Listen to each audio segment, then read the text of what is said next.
وما اور جو یفعلو وہ عمل کریں گے وہ کریں گے من کوئی بھی سے خیرن نیکی فلن ہرگز نہیں یکفرو ہرگز ناقدری نہیں کی جائے گی، ہرگز انکار نہیں کیا جائے گا، ہرگز اس کو چھوڑا نہیں جائے گا۔ واللہ اور اللہ علیم جاننے والے ہیں بالمتقین متقین کو، یعنی تقوی کس کے دل میں ہے، حقیقی معنوں میں دین پہ عمل کرنے والا کون ہے، حقیقی معنوں میں امر بالمعروف نہی عن المنکر سابقون بالخیرات، یہ کون ہے؟ واللہ علیم بالمتقین، اللہ حقیقت میں ان کو جانتا ہے جو اللہ سے ڈرنے والے ہیں۔ وما یفعلوا من خیر فلن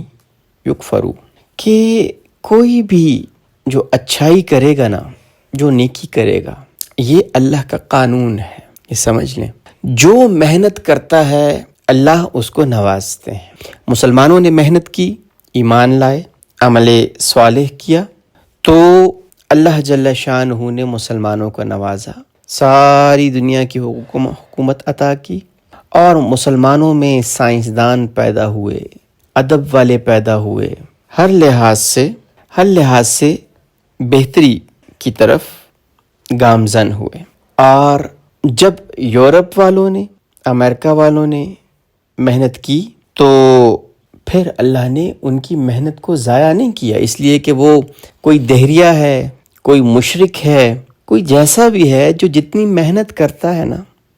اللہ اس کو اس کا بدلہ دیتے ہیں۔ کچھ بدلے جو دنیا کے لیے محنت کرتا ہے اللہ اس کو دنیا میں بدلے دیں گے۔ جو حقیقت میں اللہ کے لیے محنت کر رہا ہے، اللہ سے محبت کرتا ہے، اللہ کے لیے لوگوں کی مدد کرتا ہے، تو یہ آیت بہت واضح طور سے بتا دی ہے وما یفعلوا من خیر فلن یکفروا، کہ اس سے انکار نہیں کیا جائے گا، اس کی محنت کو اکارت نہیں کیا جائے گا، اس کی محنت کو ضائع نہیں کیا جائے گا۔ واللہ علیم بالمتقین، اللہ حقیقی تقوی والوں کو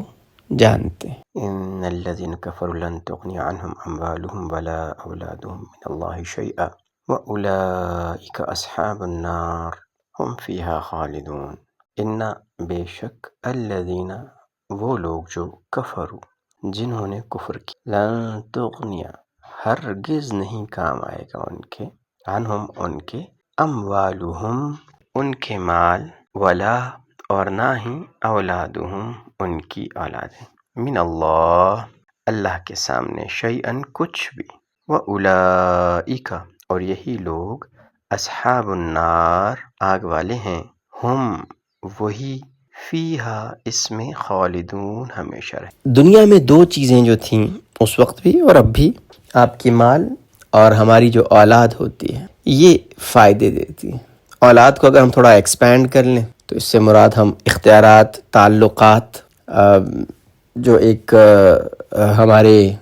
دوست، احباب، رشتہ دار، یہ سب ہوتے ہیں، لیکن سب سے قریبی اولاد ہوتی ہے۔ اور جب انسان بیمار ہو جاتا ہے، مجبور ہو جاتا ہے، لاچار ہو جاتا ہے، تو کون ہماری مدد کرتے ہیں؟ جب ہم بیمار ہو جاتے ہیں، بوڑھے لوگ جو بیمار ہوتے ہیں تو کون ان کا خیال رکھتے؟ وہ ان کی اولاد ہوتی ہے اور ان کے مال ہوتے ہیں۔ مال ہو تو بھی فائدہ دیتا ہے، اور ایکچولی اولاد ہی کام آتی ہے مشکل وقت میں۔ تو اللہ بہت کلیئر کر رہے ہیں کہ آخرت میں اگر آپ نے کفر کیا، اللہ کی نہ مانی، تو نہ اولاد کام آئے گی اور نہ مال کام آئے گا۔ وَأُولَئِكَ أَصْحَابُ النَّارِ اور یہ کفر کرنے والے آگ کا ایندھن ہے، آگ والے ہیں، جہنم والے ہیں، دوزخ والے ہیں، ہم فیہا خالدون، اور ایسا نہیں ہے کہ ان کی جان چھوٹ جانی ہے،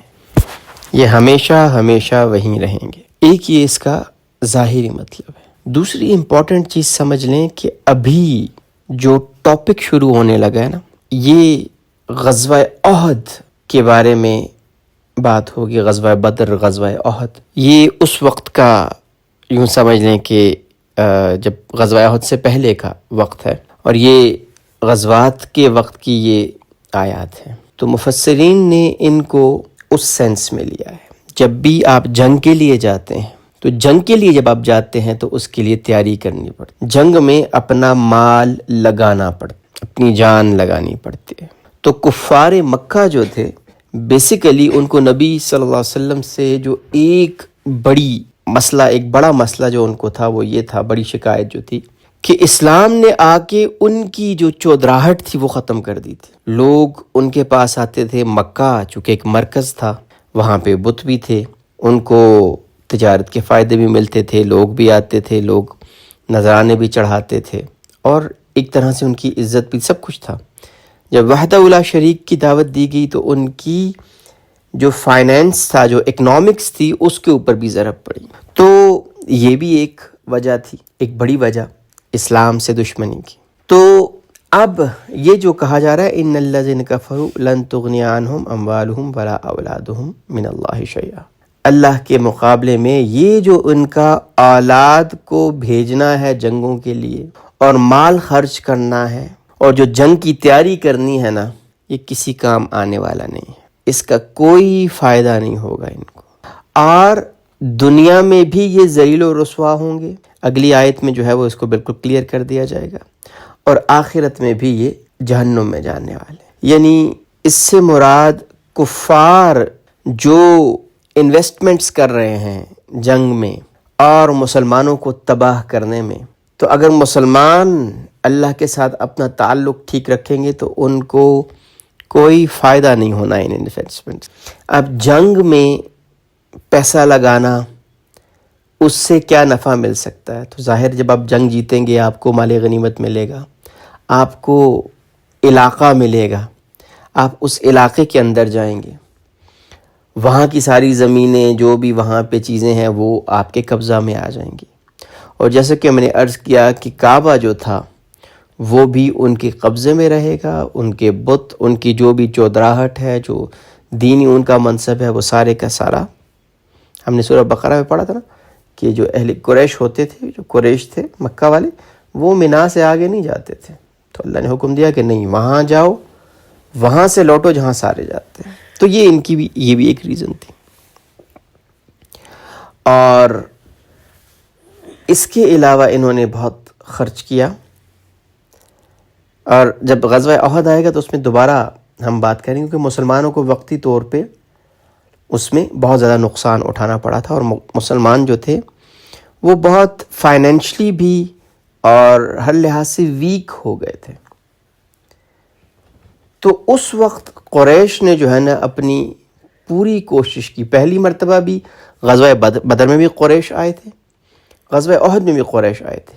لیکن جو تیسرا غزوہ ہوا نا اس کو غزوہ احزاب کہتے ہیں،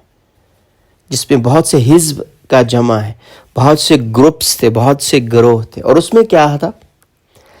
کہ قریش نے جا کے ایک قبیلے سے بات کی کہ بھائی اس طرح ہے کہ مسلمانوں کو دیکھو، اس مرتبہ جو ہے نا ہم نے بڑی سخت ضرب لگائی ہے اور ان کو بہت نقصان ہوا ہے جانی، 70 مسلمان شہید ہو گئے تھے، کوئی عام چھوٹی بات نہیں تھی۔ تو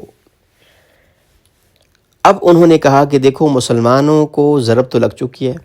اور تم دیکھ لو کہ ہمیں فتح بھی نصیب ہو گئی ہے، تو اب نا ان پہ آخری ضرب لگانے کا وقت ہے۔ اب ہم نے نا میدان جنگ میں جنگ نہیں کرنی، ہم نے مدینہ کے اوپر چڑھائی کرنی ہے، اور مدینہ کے اوپر چڑھائی کریں گے تو ظاہر ہے مدینہ کے باغات، ان کی جو دولت ہے، ان کے گھر، ہر چیز ہماری ہو جائے گی، تو ایزی منی ہے۔ تو کیا خیال ہے، شامل ہونا ہے؟ تو نے کہا ہاں، ایک جب احزاب نے کہا، انہوں نے کہا ہاں سیمز گڈ، انویسٹمنٹ ہے، ٹھیک ہے، ہم اپنا مال لگائیں گے، اپنی تیاری کریں گے، جنگ کریں گے، تو امید ہے کہ ہمیں ریٹرن بیک ملے گا۔ جب وہ شامل ہو گیا تو دوسرے کے پاس گئے کہ یہ سچویشن ہے بھائی، اس کو ہم نے ساتھ ملا لیا، وہ بھی ہمارے ساتھ ہے، تمہارا کیا خیال ہے؟ اس کا اچھا وہ بھی ہے، اس کا مطلب ہے کہ مزید تگڑی ہو گئی ہے جماعت، تو لیٹس گو، ٹھیک ہے، آمین، میں بھی ساتھ ہوں۔ تو اسی طریقے سے جو قریب قریب کے اس طرح کے قبائل تھے ان کو ساتھ ملا لیا، اسی لیے اس غزوے کو غزوہ احزاب کہتے ہیں، جس میں قریش نے مدینہ کے اوپر چڑھائی کی تھی۔ بدر اور احد میں تو باہر نکل کے ہوا تھا نا، یہاں پہ مدینہ کے اوپر چڑھائی ہوئی تھی۔ تو اللہ نے، اور اگلی آیت ہم دیکھ لیتے ہیں تو اس سے بھی آپ کو تھوڑا سا جو ہے وہ آئیڈیا ہو جائے گا کہ اللہ جل شانہ ہمیں جو بات بتا رہے ہیں کہ ان کے مال کی مثال کیسی ہے. مثل ما ينفقون في هذه الحیات الدنیا کمثل ریح فیہا سر اصابت حرث قوم ظلموا انفسهم فاہلکتهم وما ظلمهم اللہ ولكن انفسهم یظلمون. مثل مثال ما جو کچھ بھی ينفقون خرچ کرتے ہیں، انفاق کرتے ہیں، فی هذه الحیات الدنیا اس دنیا کی زندگی میں،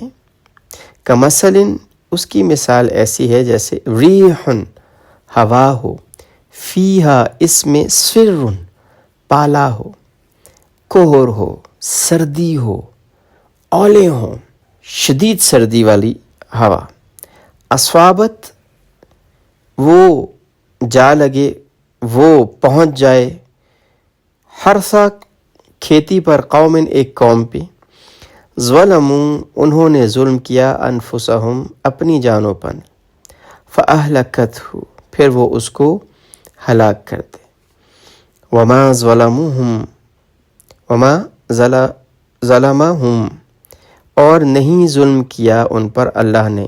ظلمہم اللہ اور اللہ نے ان پر ظلم